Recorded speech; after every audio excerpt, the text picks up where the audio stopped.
G'day, Dons fans, and welcome back to Don the Stat. After 4 tough losses to open the 2026 season, Essendon is on the board, and not just with a scrappy win, but with a statement. A 45-point victory over Melbourne at Gather Round showed what this side can look like when things click. It was a performance that looked a lot more like the brand of footy we've been waiting for.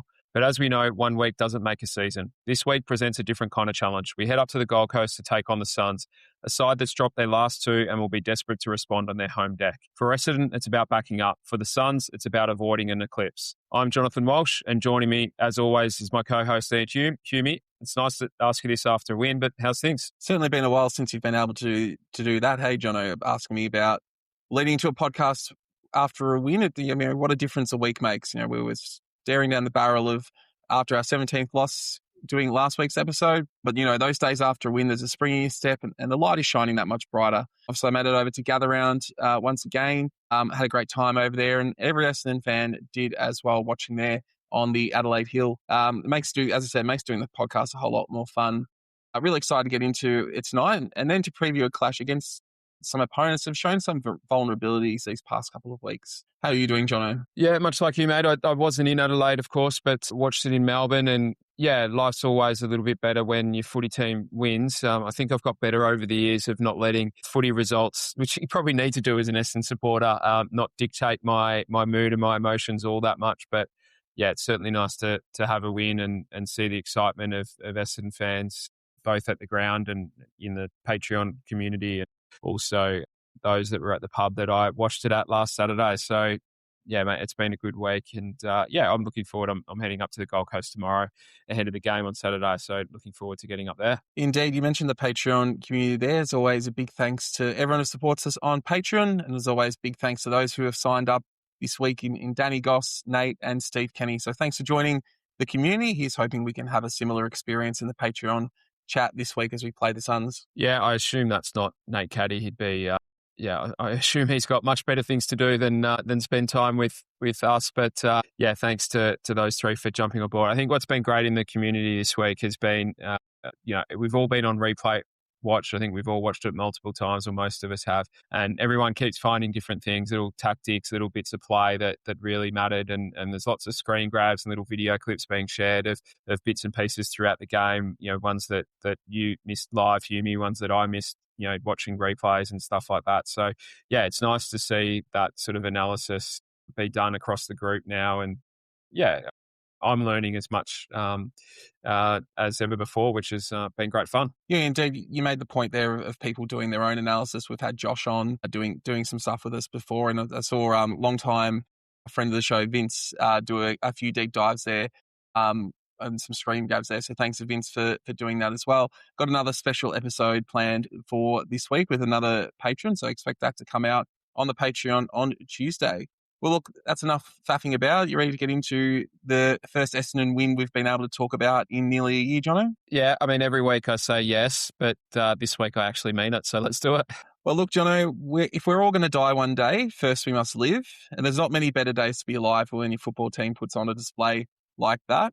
It was certainly a great experience, as I said, standing there on the hill. As that fourth quarter progressed, it became clear that the Bombers were going to win and win comfortably. I'm a believer of the Lee Matthews school of, a goal a minute. Anything more to win than a goal a minute is a challenge. So I was sort of counting down to about that 8-minute mark when I started to feel really comfortable. And I think even then you got a sense that even after that last goal the Melbourne players kicked, and technically they still could have mounted some sort of comeback, their hearts weren't really in it. So I felt pretty safe after that, and was great to just enjoy a win and not be chewing your fingernails off as the siren approached. I'm sure watching on the TV, it was a similar experience, Jono. Yeah, it was. I watched the game, as I said, at a bar, sports bar in the city. So it was nice to, at least have fellow Essendon fans around me and enjoy that. It was good fun. It has been a long time between drinks. I actually I'd booked a comedy festival show for post-match, which was, I think, preempting a coping mechanism. I wish I hadn't done that in the end, because I would have preferred to have stayed at the pub and celebrated with others. But yeah, it was,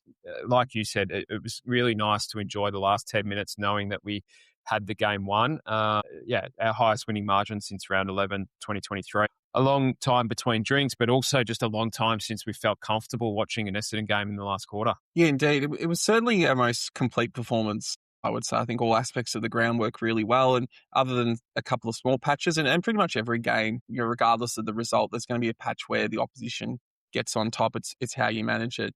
Pretty much the majority of the game, we were well in the contest, and then we we're obviously able to dominate there at the end. And look, I think where to start with this one is with the coaches. And Brad Scott has copped a lot of criticism over the last couple of years from fans and from the media. I think first and foremost, this is a win for him and his coaching team, because all the moves they made paid off. So Peter Wright is the main ruckman to go up against Max Gawn, Andy McGrath to run with Cozzy Pickett, moving Sarderson to the side, which allowed Sam Durham to play purely as a half forward, and then Langford rotating as a wing half back. All those sort of moves, and those were decisions they had to make.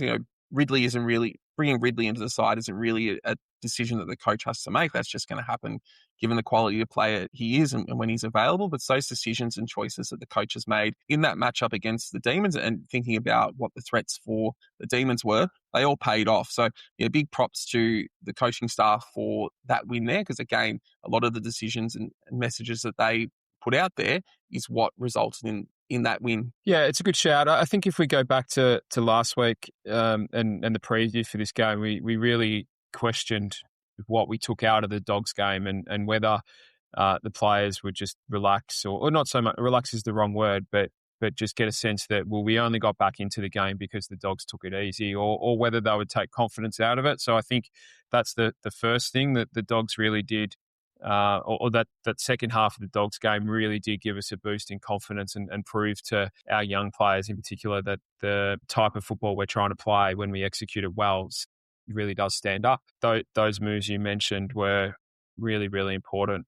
Remarkably, Gawn was still the highest rated player on the ground, but I think watching it, no one really thought he had a significant impact. I guess he did still have 22 disposals and 11 clearances, but we really did limit the effectiveness of those clearances. He only had 4 score involvements, which was the fewest that he's had this season. And then Pickett was coming off games that were rated 22 and 23.2. So he was at the peak of his powers. His rating in this game was just 13.4. He had the big tackle on Kako and then got down the other end and hit the scoreboard. But beyond that, he didn't really have an influence on the game, and huge credit to the coaches for recognising that, moving Andy McGrath into the midfield and really curtailing the impact that Cozzy had on the game. Yeah, I won't bring up that I mentioned Andy McGrath into the middle to play on Cozzy as sort of my move I would make in the preview. That would be crass to bring that up and assume that the coaches were listening to what we had to say. I'm sure they came up with that independently. But jokes aside, we were really concerned going into the game with what the Demons could do at clearance, especially, as you say, with Max Gawn in the ruck. And it really did look like it would be a big issue through the first quarter. But the Demons, they won centre clearance in that first quarter, 6-1. However, what was really clear, both at the ground and watching the replay, was how he managed to adjust. Over the course of the next 3 quarters, we actually ended up winning centre clearance 14-13 at the end of the game. So after quarter time, that was 12-7 our way. And we also were effective from clearance directly. We scored 3 goals from that centre clearance. I guess, having watched the replay in depth and really focusing on this issue, Jono, what were we doing wrong in the first quarter, and how do we adjust to get such an advantage across the remainder of the game? Yeah, on my second watch of the replay, this is the bit of play or the part of the game that I really did go to town on. The first quarter looked poor in raw numbers, 6-1, as you mentioned, and then I think they won the first or the second, so it got out to 7-1. But I actually don't think it was anywhere near as bad as the raw numbers sounded. I think that was a bit misleading. They only had 2 clear takeaways from clearance, and both of those were set plays. I think for their other centre clearance wins in the first quarter, we really did have pressure on the ball. So they didn't do any real damage. They were shallow kicks out of the clearance and several occasions we were able to intercept. So I think we need to dig a little bit deeper. We ran effectively a defensive triangle at the centre bounce. Again, I shared some graphics of what I meant about on this one in our with our Patreon community. But I guess if you sort of, most teams will set up with a defensive sweeper, so sort of having one player behind your own ruckman who covers the exits. We effectively had 2 positioned just either side of our ruckman on the back of the centre circle. More often than not, that was McGrath as one of those, because he went to Pickett, and then Merritt, again, more often than not the other, but it was also Caldwell at times. Sardis and Parish both had turns as well. So everyone just played their role there when they needed to. The 2 set plays they ran in Q1, one was the first bounce of the game, and Pickett just took McGrath around the back of Gawn and put a block on Merritt, and that allowed Caleb Windsor to run through the stoppage and get a clearance. So sort of something they could get away with once, but not something they were able to do on repeat occasions. And then the second one relied on a perfect hit from Max Gawn. So, yeah, really, I don't think we should read too much into the first quarter centre clearance numbers. I think we actually did a pretty good job just to make sure that they didn't get dominance out of it. The adjustment after half-time was really just to make that triangle a little bit wider and a little bit deeper to give us additional coverage. So we kept the same structure. We just spread it out a little bit. And that's the benefit of being able to go down into halftime and start to look at video and tape and show the midfielders some examples of what the coaches were talking about.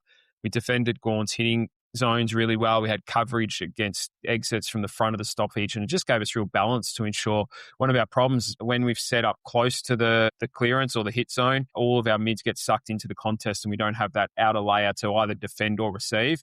That structure really did work to make sure that we weren't all sucked in. And yeah, it worked really well. Melbourne won the hitouts 39-21, but they only won first possession 43% of the time from those hitouts. We won possession 62% of the time when we won a hitout. So yeah, their ruck dominance wasn't really effective. And then even when they did get first possession, they only got a clearance 65% of the time from it, whereas we got a clearance 80% of the time. So yeah, all in all, restricted what Melbourne were able to do off the back of Gawn winning a lot of the hitouts. And then when we did get our chance to get a hit out in the first possession, we were a lot more effective going forward from it. Indeed. Look, there's fair been bits spoken about how resilient we were to come back from 18 points down halfway through the second quarter, something we haven't really shown to this point of the season. But I think what was as equally as important as that was the start of the third quarter. It hasn't been spoken about as much, but Melbourne in that sort of first 10 minutes of the third quarter really dominated the territory battle, but couldn't put the score on the board. So in those previous weeks, we've had those patches in games where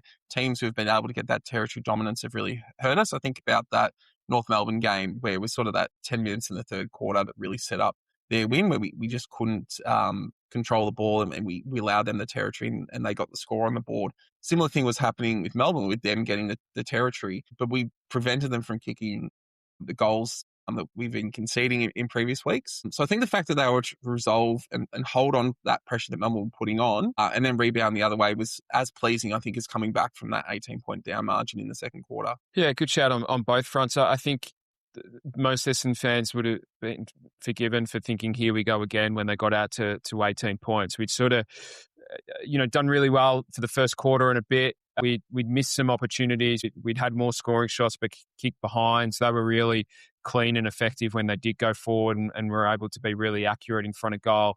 And then when they got those three in a row, it was, a real concern. I think, to be fair, we've been critical of our on-field leaders this year, and I think justifiably so. However, we got a good game out of all of them on Saturday. And we've also really lamented our ability to limit opposition scoreboard damage when they've had momentum. We were able to do that in the second quarter. Melbourne had actually kicked the last goal of the first quarter and then had a 10-minute patch in the second where they kicked the only 3 goals of the quarter to that point to get that 18-point lead. But we were able to just wrestle the game back on our terms. We converted a forward half turnover into a goal and then went 3-3 to 2-1 leading into half-time. And we did that really just off the back of getting a better outcome from contest and ground balls. We won contested possession 2019 and ground balls 16-9 in that second half of quarter 2. We actually only took 1 uncontested mark in that period too. So it wasn't through ball control. It was really through keeping the pressure on Melbourne. They only had 6 uncontested marks themselves. And then we just locked down on the 2 areas teams had been able to score against us and get run-ons. And Melbourne scored just 1 behind in that period from defensive 50 chains. So that had been a problem for us. Teams, us getting the ball inside 50, teams rebounding out, going the other end and kicking a goal.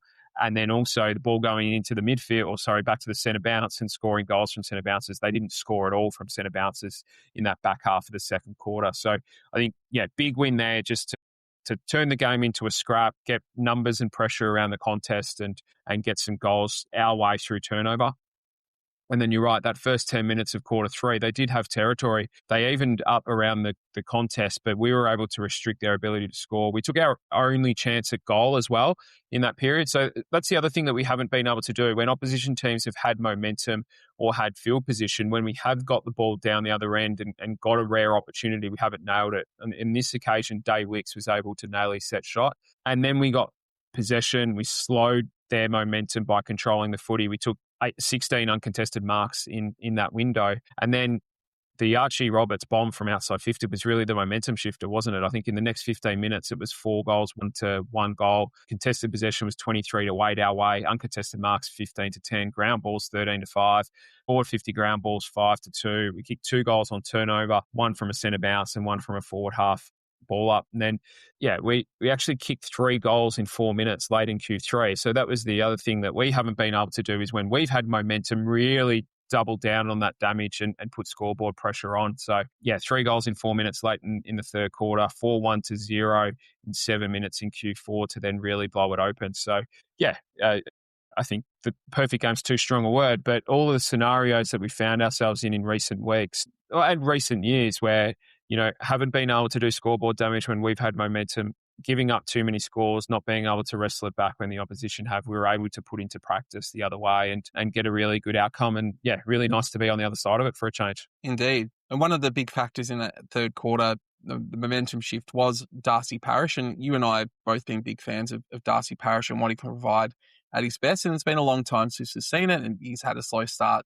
to the season. He's sort of come back from that really injury-riddled 2025. But Saturday was peak Darcy. It was 34 disposals, 7 clearances, and a career best equaling 13 score involvements, as well as 3 direct score assists. So he was the last disposal before a goal, or in the chain there. And we spoke about how important Parish getting back to his best for this side's performance this year. So hopefully this kickstarts this season and we can see him do this for an extended period. Yeah, great to see. I think also just adding a bit more maturity around the midfield to join him as well. I think adding McGrath and the defensive attributes that he possesses was really important. Zach Merritt's got back to just playing that defence-first footy and building his game off that, so I think that helps. Sardis in there didn't win many clearances, Elisha, but certainly, performed his role really well. And then Jai Caldwell was back to a bit of form as well. So, I think Darcy's game was excellent. He was able to just do what he does best and do, effective at clearance, but then also in transition as well. His ball use has been really good this year, even when he hasn't been playing that well. So, I'm wrapped for him out. Midfield is a different proposition when he's playing at that level. And Zach is playing at that level too, I might add. So, welcome return to really top form for both of them. Yeah, indeed. I think the other thing that really stood out from the game for me is the way in which we played. It was really, a continuation of what we saw in the second half of the Dogs game, with the looking for the uncontested mark and really trying to switch the play and sort of shift the opposition's defence. It's worked really well these last couple of weeks, and enabling us to break down our opponent's defences and move the ball. I guess, is this sustainable for us, or is this the sort of thing that as teams work out that this is what we're wanting to do, they're going to be able to easily shut it down, and then we're going to have to adjust our style again to stay ahead of them? Yeah, I've said this a lot, but I think you just have to take what a team gives you. And, we said it in the preview of the Dogs game. We did that from halfway through the second quarter and got ourselves back into the contest, maybe not on the scoreboard necessarily, but we at least evened up the game from that point on. We said it in the preview against Melbourne. I think, Gold Coast are a bit of a different proposition, but I think if we go ahead to the game next week, we'll take it 1 week at a time, but ahead of Anzac Day, we'll say it again about the Pies.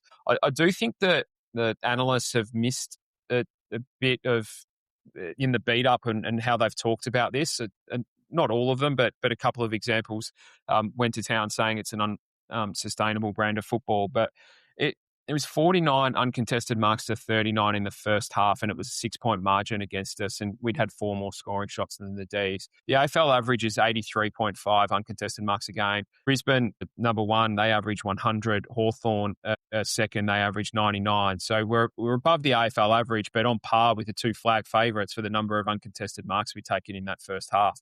So we weren't really doing anything different to most other, or to the best teams in that regard. The game was in the contest. We won contested ball by 8, ground balls by 11, and we scored 4-2 of our 6-8 in that half from forward half turnovers. So we were relying much more on a contested game and a turnover game or intercept game, turning that into scores, than an uncontested mark game in that first half to be in the contest. We also restricted Melbourne to 1-1 from defensive 50 chains, and both of those scores were from stoppages. So it really was a profile around contest, pressure on the ball and defense rather than uncontested marks. We had 127 uncontested marks for the game, and that's high. It's 20 odd more than, or nearly 30 more than what Brisbane and Hawthorn are doing. But that was absolutely what Melbourne gave us in the second half. 78 of those were in that second half, but we were still plus 19 at the contest. We were plus 17 at ground balls. But because Melbourne sat off, they tried to protect their defence. Their defence has been vulnerable this year. We talked about that in the preview. They lose a lot of defensive one-on-ones. They concede a lot of defensive ground balls. So yeah, we just absolutely took what Melbourne gave us. We scored 4-1 in the second half from defensive half turnovers. So we just shifted from a forward half game to a defensive half game because of what Melbourne gave us, but then piled on the damage through centre bounce scores. We kicked 3-1 from centre bounces after half time and then another 3 goals from forward half stoppages. So I actually think when you strip the game back, it demonstrates that we were able to score and be effective with a number of methods. And the high uncontested marks in the second half was really down to how Melbourne played, not us. We, as I said, just took what they gave us. Yeah, I wonder. I have this long-standing belief that media and analysts are 6 to 12 months behind where the game is actually at. They're not considering things in feature with other features. And I think what we're seeing, particularly, the last couple of years with the stand rule, but most impressively this year with the way teams are moving the ball and that quick ball movement, that a lot of teams are, pushing back to shore up their defence, and that's leaving that space open for those short kicks, that uncontested mark game. And as you say, if you take what the opposition's giving you, you're going to lead to a lot of uncontested marks. But if you work it the way that we did on the weekend, that's still going to result in scores. We've played this way, but we've scored 70 or 80 points in a game in previous years. We've had high uncontested marks or high marking styles, and it hasn't resulted in the same scores for that we got here. So I think this is a bit different to what we've done in the past couple of years when we have played a high marking game style. Whether this is just a one-off or whether the Melbourne really fell apart, waits to be seen, but it is a sign that potentially this is a way forward. Yeah, that's right. There was purpose to it in that second half, and there was purpose to it against the Dogs as well. And that purpose was to actually make the opposition defend all of the ground rather than just going straight at them. So it wasn't sideways and backwards to just control possession for the sake of controlling possession. It was to shift the opposition defence to different parts of the ground and get the ball into areas where we could then do damage with our better kickers. And we've inserted those into the team. We've seen the impact of, guys like, Farrow. Zach Johnson wasn't there on the weekend, but he's been really effective as well. Roby, Day Wicks, these guys can really start to take the game on with their foot skills.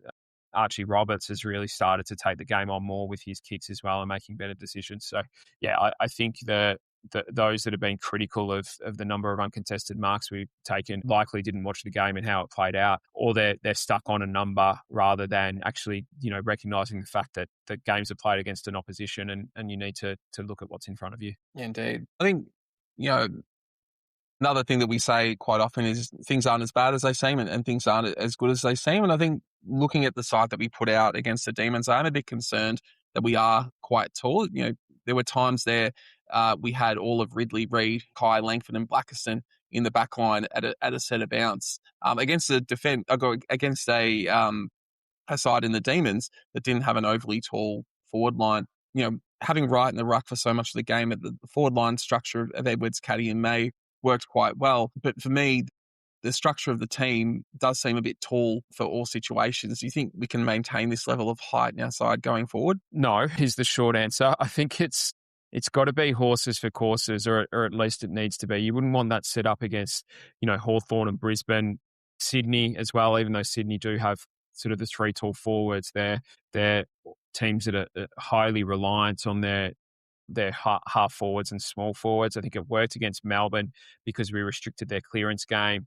I think ultimately we need to think about how we use Langford and Blackiston going forward. I guess the flexibility with Blackiston is that he played as a second ruck as well. The Langford one and his role going forward is going to be really interesting because his experience and calmness when we get that sort of game out of him is really, really useful. But with teams that are more agile and move the ball faster and sort of more fleet of foot players out on the wing, how do we use Kyle in those situations? So, yeah, I think ultimately we need to balance up against our opposition and take that into account. Indeed. And just finally for this game, it'd be very easy to touch on every player given the quality of the team's performance, but I think Archie Roberts deserves a special shout-out given just how impressive he was in that game. He led all comers with possessions with 42, and that's after high 30s last week. He was the highest for meters gained with 658, highest for intercept possessions with 11, and highest for ground ball gets with 12. So he was really a wall in the back line. And then his ability to control the contest and be that conduit in transition was really important, and really sets him up as a halfback for the rest of the year. I guess just, looking at the numbers, I didn't have any concerns watching the game at the time, but to only have two score involvements from those 42, one of which obviously was his great goal. Is that a concern going forward, that he's getting a lot of the ball, but he's not directly contributing to scores in this sense? I feel a little bit like you just shot Bambi's mum there, mate, and and talking down that performance. I guess, playing down back probably does mean that a lot has to go right down the field to get a score involvement in the first place. There's not too many sort of medium or general defenders that are putting up huge numbers of score involvements. I think there's only a few that are above 4 per game for the season. Yeah, ideally you'd like to see that higher, but I'm not too concerned that a 20-year-old who's played about 30 games is putting out a performance like that. I thought he was fabulous. He backed up the week before and went to another level. I think that the damage will just increase as the team gets better, the more often he has games like that. And we improve that connection between half forward and inside 50. I think, 2 will turn into 4, into 6 pretty quickly. Indeed, and I just went back and looked at the Dogs game, and he got 6 in that game after getting 37 disposals. Maybe I shouldn't have brought it up in the first place. I should have done my research a bit better. Yeah, I mean, it's not like we're a show known for stats and analysis. No, nothing like that. Well, look, let's move on to the news, and unsurprisingly, there's no standout Barrett nominations in a week where we've won, although friend of the show, Daniel Hoyne, did come close with some of his comments about our game style as a long-term nemesis of ours. But look, let's move on with the rest of the news. And look, we brought up a couple of weeks ago that we were wondering whether it was time for someone, well, I did at least, for someone from the board or the wider club to speak up about how things were going and not leave it up to the coach and the players. Well, we did hear from Andrew Welsh extensively in both the Age and the Herald Sun this week, and in that he reiterated his support for Brad Scott, calling him Essendon's next premiership coach, and really strong commitment to the plan that's been in place for the last couple of years as the way forward in terms of focusing on acquiring and developing young talent ahead of bringing in ready-made players. I don't think he's really said anything new, and it's not surprising that he's committed to the current plan, given he had a big role in developing it as football director on the board prior to becoming president, but it was nice to hear it with some conviction. I think barring some absolutely catastrophic performances, I think we're set on the current pathway for the near future, which to my mind is really good, because if we do, it'll be the first time in nearly 20 years that we've stuck to a long-term plan for success. As we've said multiple times, having that long-term plan is no guarantee of success, but it is more likely to lead to success than flip-flopping every couple of years and hoping for a miracle. Yeah, I mean, as I said when you brought this up a couple of weeks ago, mate, I'm the wrong person to talk about this, because I don't really care all that much for it. It was nice to read the plan. I think that probably the thing that stood out to me was the KPIs around player development as being the things that we're most focused on this year.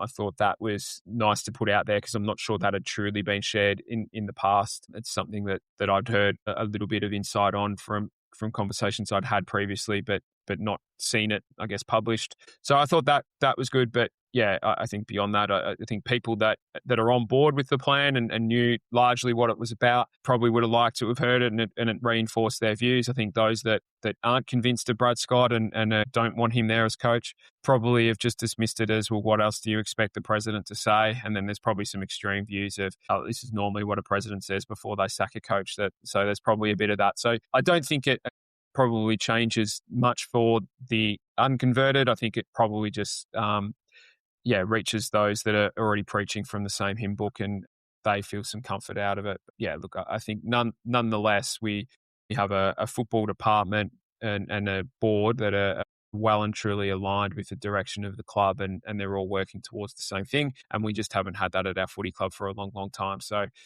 yeah, people can agitate all they like, but I think ultimately, and we've heard the players say this week, haven't we? Andy McGrath's spoken about it. There's been a couple of others that just talked about the calmness from Brad Scott and his ability to keep the players up and about and confident and faithful during the losses was a really key part of how we were able to turn things around and get the win against the D. So I think at the end of the day, winning's what matters, and the more we can do that, the happier our fans are going to be. Indeed. More good news this week with the announcement that Jacob Farrow got his Rising Star. I think some of us thought he might have got it last week, but it's hard to get a Rising Star nomination in a loss. So it is pleasing to see that the start of his AFL career has been recognised with that Rising Star nomination, coming off a game against Melbourne where he gathered 22 disposals, 12 marks and 5 score involvements. I think what's really stood out to me in his early days as a footballer is his calmness with ball in hand and his ability to think through decisions. He's really made a bad choice with the ball in his short AFL career to this point. He really thinks through what he's going to do and looks for the best option. It doesn't seem to be, hesitating or worrying about what he's going to do. It's like, how can I get the ball into the best position to help the side? And he very rarely has made a mistake to this point in his career. Good ball use is critical off the half-back line. And even if he doesn't transition into being an AFL midfielder, it's still going to give him the ability to forge a successful senior career. Yeah, impressive, wasn't he? He's just a real class act. I think the bit of play in the third quarter really sums him up. He was deep in our defensive 50. He was called to play on. I think scores were level at the time. And he sort of, not by turn, balked the man on the mark, delivered a 40-metre pass to Blackiston on the corner of the centre square, whereas in that situation in the past, I think we just get a hat kick straight up into the air and down the line, and instead we were able to go forward. So, yeah, I think we've found one there. I think nice reward for the young fella to get that recognition. Another good little upbeat positive news into the club this week as well. So, a bit of momentum rolling, and that goes into the next bit of news, Hughie. Yeah, indeed. You spoke about finding one in Jacob Farrow. Well, I think we've found another mid-season pickup or a great pickup in Archie May, and the announcement that he's been given a 2-year contract extension to take him to 2028. He was clearly someone that was highly wanted as a mid-season pick, as we snatched him from Collingwood. We put a 18-month contract on his head. We still took that on as we had the pick prior to Collingwood. He did show some glimpses last year. Obviously, that 5-minute patch against Gold Coast was really exciting, but has definitely improved a lot with his first AFL pre-season. And he looks like he's all set up to play that deepest forward anchor role in an AFL system. And I think we saw on the weekend what having him as that deepest forward did was allow players like Caddy and Edwards to really get up the ground. It meant we could release Ryan to the ruck, where he's been really impressive these past couple of weeks. It sort of strikes me he's going to play a similar role to what Ben King does for the Suns or Shannon Neal for the Cats.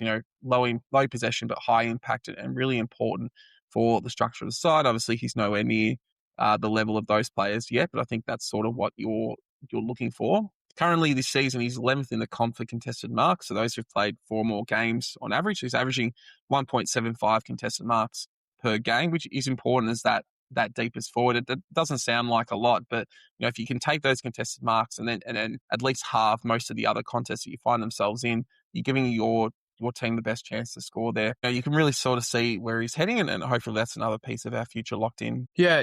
Certainly, mate. He only had the 4 disposals on the weekends, but 3 of those were score involvements, kicked the 2 goals. As you touched on, he's playing that anchor role, isn't he? So that role is designed to keep the opposition sort of full back or in a lot of cases their best one-on-one defender accountable and make sure that player can't go and peel away and intercept or do damage as a second player up or third player up in a contest. And I think we got our first look of a forward trio, didn't we, of May, Caddy and Edwards. And I think you can attribute part of what Edwards and Caddy were able to do to the role that May played in his position or his role in holding his positioning to help create space, created that space ahead for Edwards to lead into. And then I think also what we saw at Caddy in the second half too, where he got higher up the ground, was because we had that anchor in May being able to create space. Just before we move on, mate, I think you've gone a bit light on this week on the Damien Barrett Lifetime Achievement Award nominations. I think you've missed one, or maybe just in riding the wave and glow of a victory, you've gone a little bit soft. But shortly after our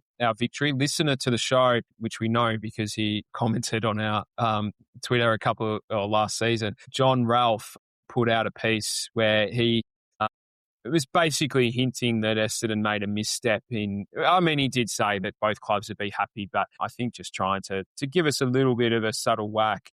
We traded up at draft night to get Caddy in the draft, and that meant the Cats were able to get Manor along with O'Sullivan in the draft. So what he missed in that was that the player that we, in all likelihood, would have taken had we not done that pick swap with the Cats ended up at the club anyway, and that was Archie Roberts. So we missed on Lewin Lowell in that draft, but I think we'd be pretty happy with Nate Caddy and Archie Roberts and where they're going to take us in the future, as the Cats would be happy with there too. But those two have got the benefit of going into a club who's at the top and competing.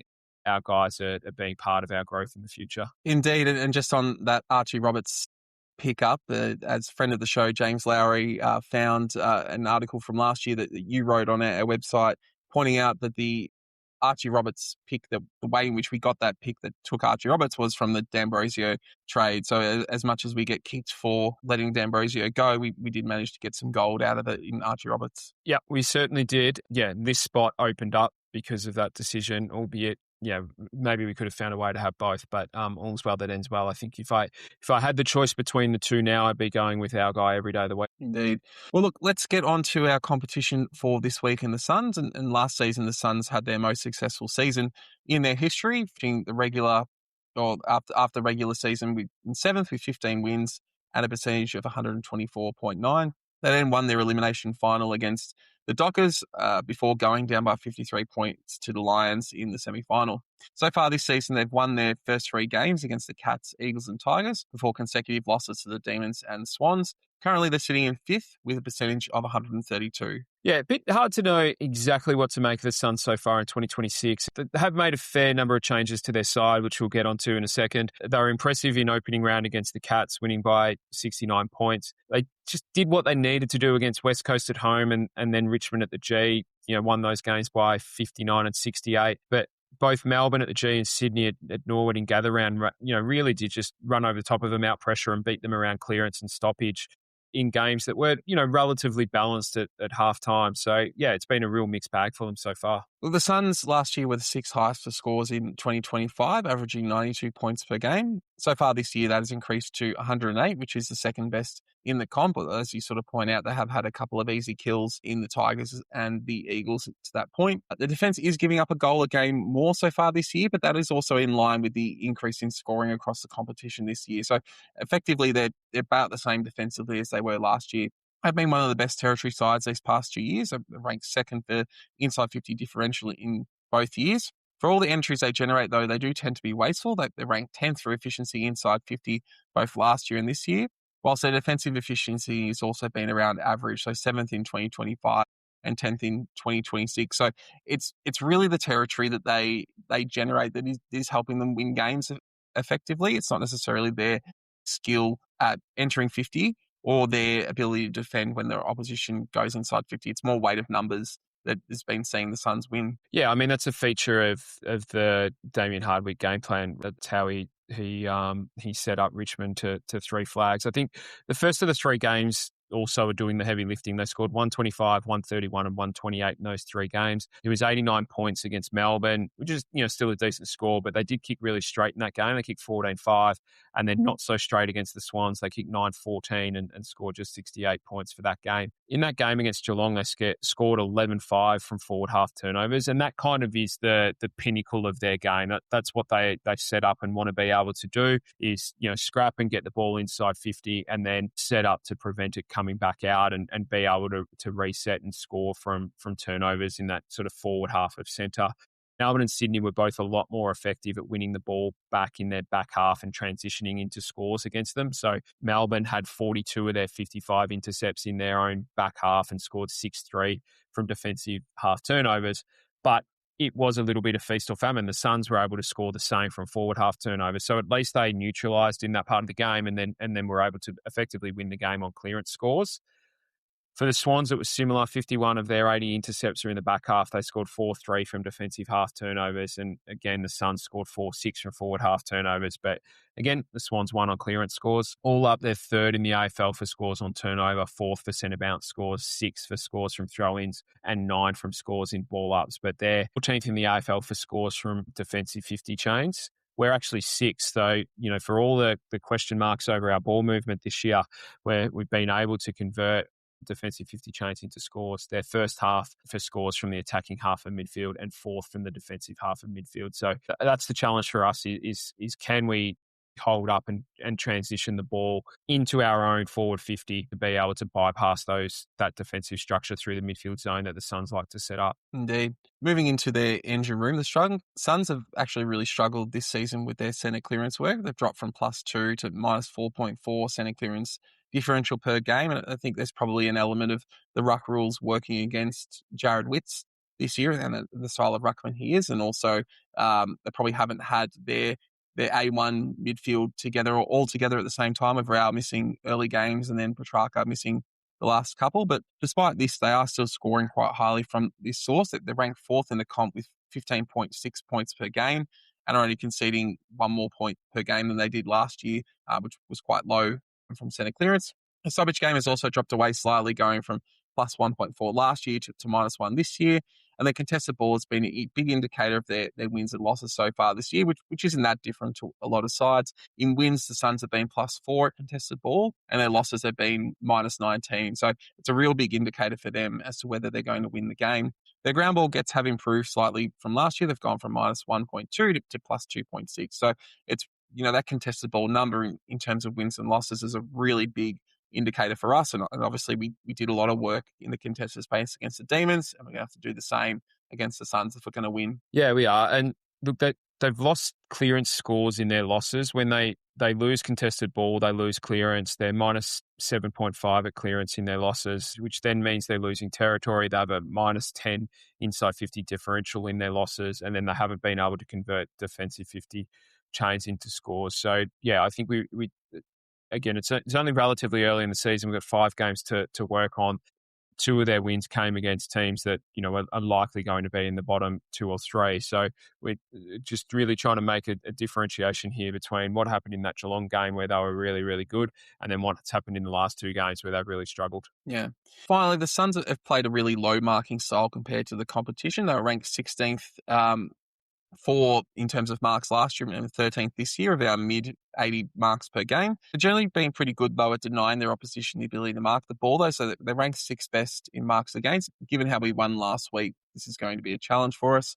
Finally, they've improved their intercept game so far this year. They've gone from -0.5 per game to +4.6, whilst their score from this source has gone up 15 points per game this season. Yeah, again, man, I think what we're seeing there is a difference between their wins and their losses and how that's played out. They averaged 93.6 marks in the games they won. So, when they get the game on their terms, they get the ball to the outside. They've been pretty effective at being able to maintain possession. The AFL average is 92, so they're just above that. In their losses, they've averaged just 70 marks. Yeah, I think again, when they win, they've been able to win clearance, win contests, get the ball on the outside, control it. When they haven't been able to get the game on their terms. So I think that's the difference there. But they've certainly been pretty active in the off-season. Do you want to step us through what's changed? Yeah, there were quite significant changes for the Suns in the 2025 off-season. The last inaugural Sun, David Swallow, retired, having played 9 games in 2025, and Sean Lemons, who played 1, also retired. 5 players were traded out, including Braden Fiorine to Essendon, who played 18 games last year. Ben Ainsworth to Carlton, who played 24. Connor Buderick to the Bulldogs, played 19. Sam Flanders to St Kilda, 23. And Malcolm Roses Jr. to Sydney, who played 4. 3 others were delisted, with only Alex Sexton, who played 5 games featuring last year.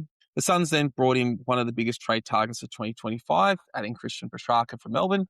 He played the first 3 games of the year before suffering an injury, although he's back for this week. Jamari Ilgahagen was also brought in for the Bulldogs. He's yet to feature this year.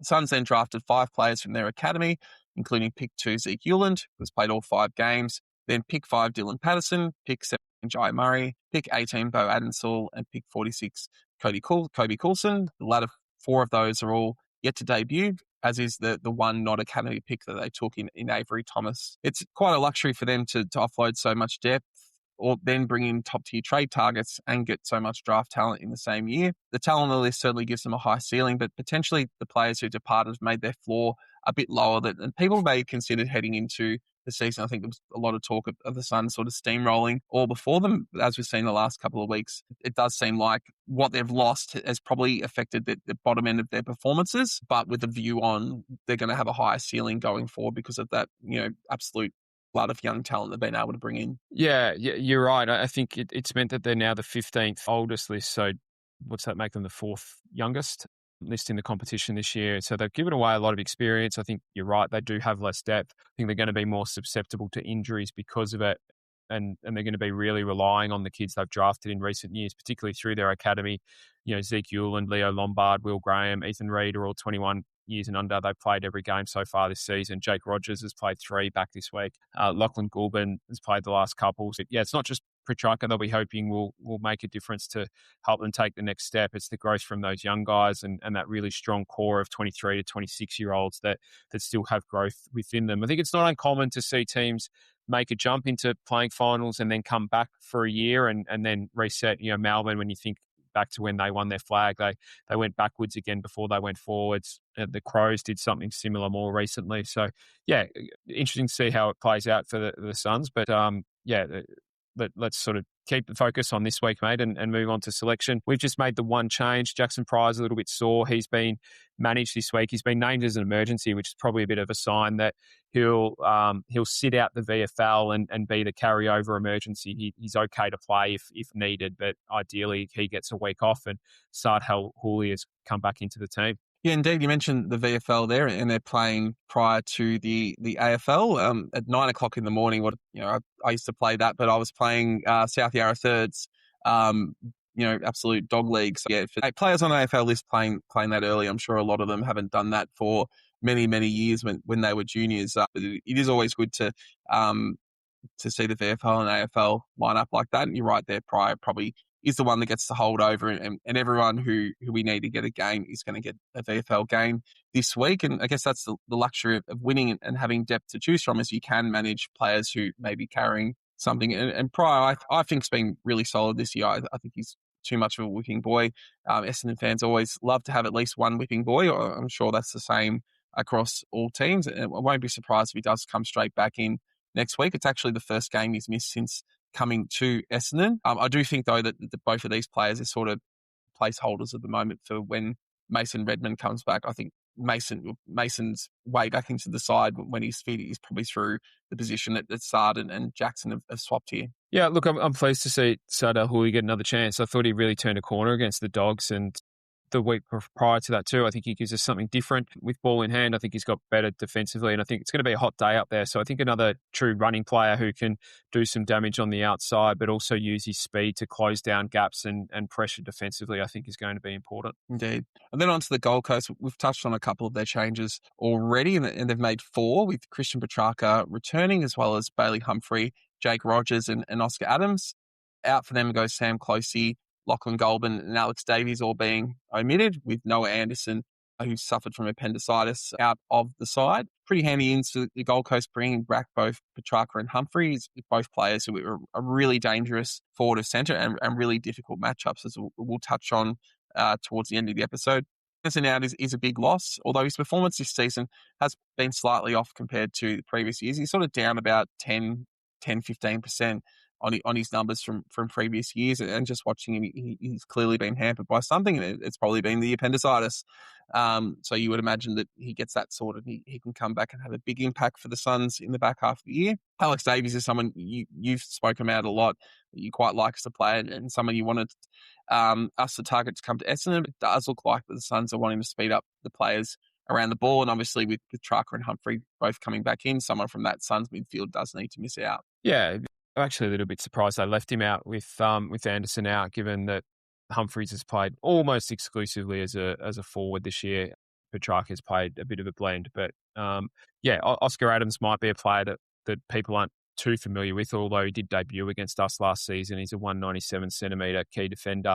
Bodie Euland's usually someone they're happy to play a bit taller, say, take a matchup like someone like Tom Edwards. So I wonder whether the introductions of Adams might just be an indicator that they will look to use Mac Andrews as the second ruck once again. He did a fair bit of ruck work last week against the Swans, and something he's done at under 18 level.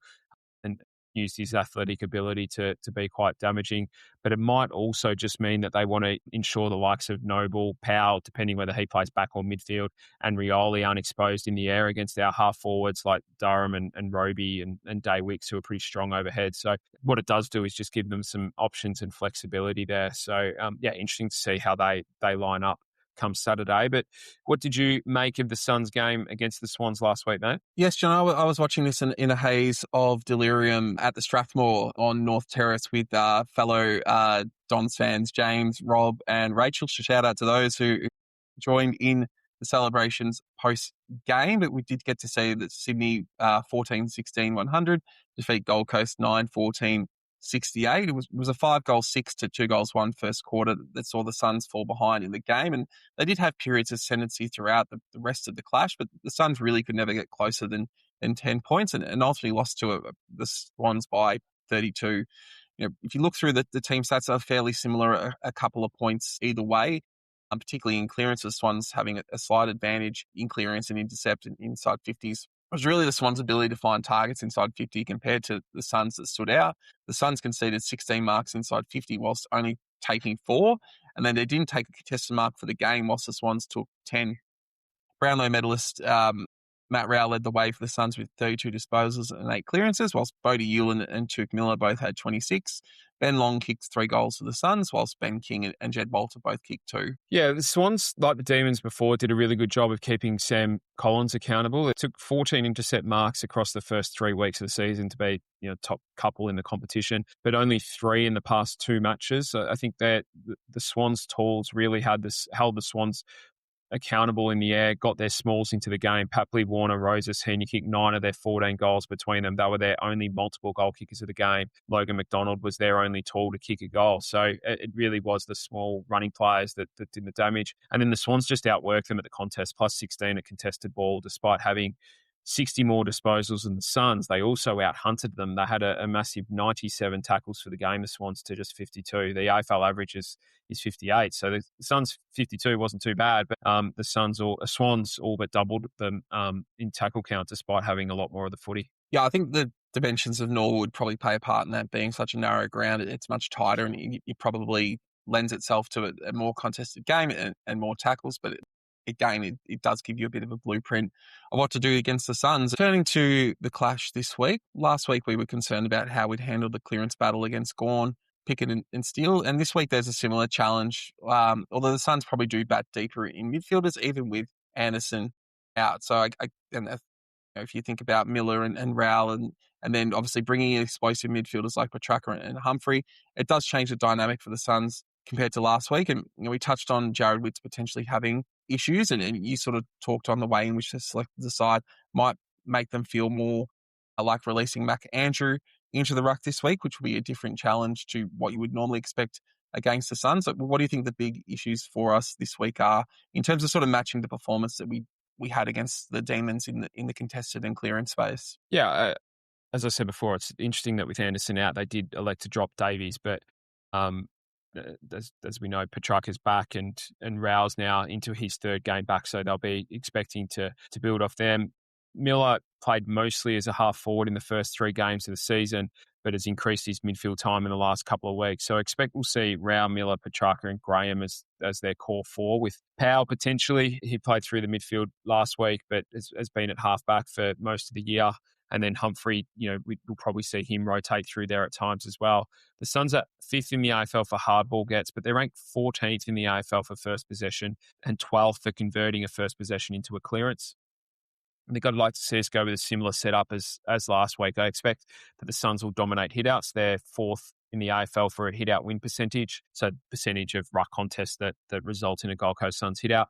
And Melbourne is 2nd, so I think that setup gives us that defensive stability. I think this week, McGrath into the midfield again. I think let's keep him there. Let's settle that down.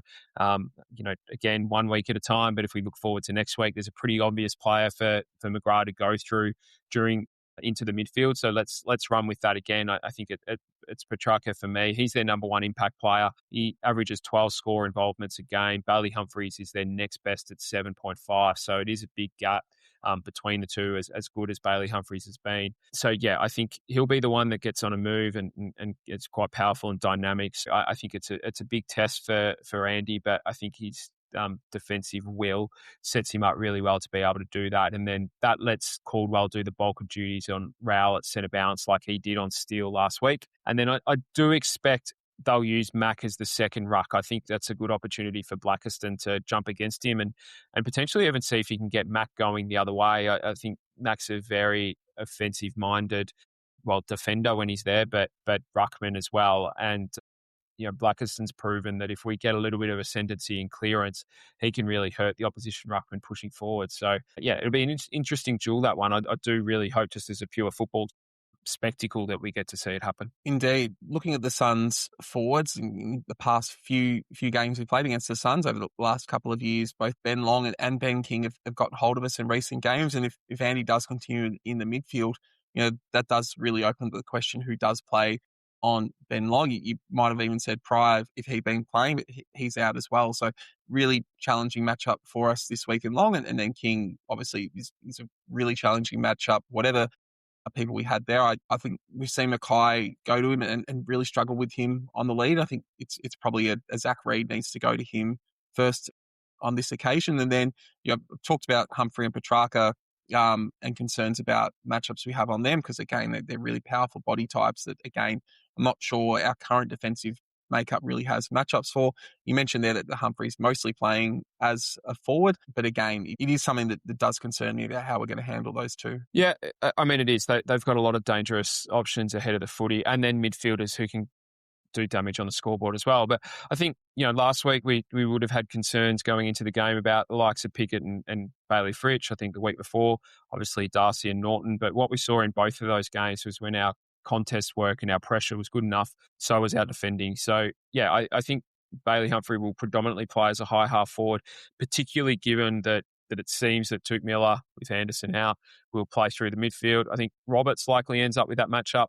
He's been the one that's sort of been going to the most dangerous or best high half forward recently. I think he's found a way to be able to defend first, but then also set up and intercept and get dangerous when we have the ball. But I think, again, that's all based on us getting enough pressure around the footy so that Roberts can be effective as a defender and interceptor. Indeed. And then when it comes to our forward line, I think as much as possible that space that we saw against the Demons, we really need to keep that because that obviously was really effective at work because it allowed, Edwards and Caddy would get up the ground and they worked really hard back and they would get opportunities through that hard work. I think that really stops their intercept defenders from excelling as it's harder for them to zone off in those situations, which means it's a big challenge for Archie May, which I expect if he's playing as the deepest forward, Sam Collins will go there to keep Collins off us, as he spoke about there. He was really impactful in those first 3 games. It hasn't had the same intercepting impact as in the last 2. And we've also had issues with the Suns runners from halfback, Noble and Rioli, but Gouland as well is really coming on. Need to be ensuring that, particularly Noble and Rioli, much as we talk about with halfbacks, you want them getting their touches sort of between 30 and 40 metres from our goal. If they're getting it, 60 or 70 away from our goal and they're able to run 20 and kick 40 or 50, that's when those sort of players are really dangerous. Yeah, look, last week we had a half forward line of Kako, Durham, Roby and Day Wicks rotating through there. 3 of the 4 of them got on the scoreboard. They all got dangerous in transition at different times. They all like to pressure and have that in their game. So I think we're finally seeing some half-forward presence and structure that can worry opposition teams. And all due respect to the guys that played there before, but they didn't really have the defensive appetite, nor did they have the attacking threat. Those guys have both. And in Durham, Roby and Day Wicks' case, they're all pretty good overhead as well. So they have multiple strings to their bow. But again, a broken record here, but all of this really is based on our contested game and pressure game being at the level. I mean, Melbourne don't have aspirations, or I don't think most people would expect them to have finishes as highly on the ladder as the Suns, let alone the Dogs we played last week. But what we saw in those 2 games was that when our contested game and our pressure game was strong, the rest of our game worked quite well. So, keep it simple, bring those to Gold Coast and then the rest will start to look after itself. Indeed. We haven't really had much to think about in terms of teams worrying about what we're going to bring over the past couple of weeks, given our performance. But, A win can change quite a lot. And given how we performed last week, what do you think Gold Coast are most going to be wanting to take away from us and the way that we played? Yeah, they're going to want to bring huge levels of pressure. They're below the AFL average for tackles and pressure acts. They're 14th in the AFL for clearances, largely due to what's happened the last couple of weeks. We're 18th, but we've seen improvement the last 2 weeks. So we're going one way, they're going the other. They'll be trying to do the same thing we're trying to do, bring heat at the contest, lift pressure. And in their case, I think they'll be really focused at coming up the ground and making the ground small when they're defending and trying to take uncontested marks away from us. I think that'll be their primary clearance, contest, and uncontested marks conceded will be the primary benchmarks for them this week. Indeed. Now, Jono, I might be getting too excited after one win in 5 games. But look, if we do win this game, does finals start to become a realistic consideration, even with that start to the season? You can shut me down here. Maybe I'm getting ahead of myself. If we win this week, I think winning on Anzac Day becomes realistic. All right, well, 3 in a row. And I do note right now that Collingwood is currently 22 points down against Carlton at the start of the third quarter. So they might be going in off a loss, although I do look forward to, once finishing this off, tuning into that and seeing how Carlton stuff up yet another halftime lead there. That's always fun to see. Well, look, that will do us for this evening. Big thanks to everyone for listening and supporting us. As always, it means a lot. Thank you to you, Jono, for all your efforts this week. As you said at the start, I know you could be getting up to the Gold Coast this week to see your nephews and the game. So hopefully it will be another victory for the Bombers to make your trip extra special. Any final words from you, mate? Yeah, a couple of things, mate. Thank you for the work that you've done. Thank you for the work that you're going to do to edit out a couple of my mistakes tonight, and trust that you won't create an outtakes episode at some point. So thank you in advance for that. I do want to say a very, very happy birthday to my youngest nephew, Hudson. He turns 7 tomorrow, so it's worked out well that I can get up there tomorrow for his birthday, and then we can go to the footy on Saturday. He's one that is absolutely wacko for Kako, and hoping to get a high five from Isaac at the game on Saturday. So hopefully we can make a win happen, and he can get a high five from his favourite player as well. So yeah, that's it for me, mate. Looking forward to getting up there. If anyone is going to be at the game, if you're in the Patreon, shout out. If you follow me on Twitter, drop me a note, and we'll see if we can grab a beer. Nice stuff, mate, and happy birthday there to Hudson. Hopefully the Bombers can get a win for you, and Kako kicks 5 goals. For everyone else listening, thanks again for joining us. Stay safe and go Dons.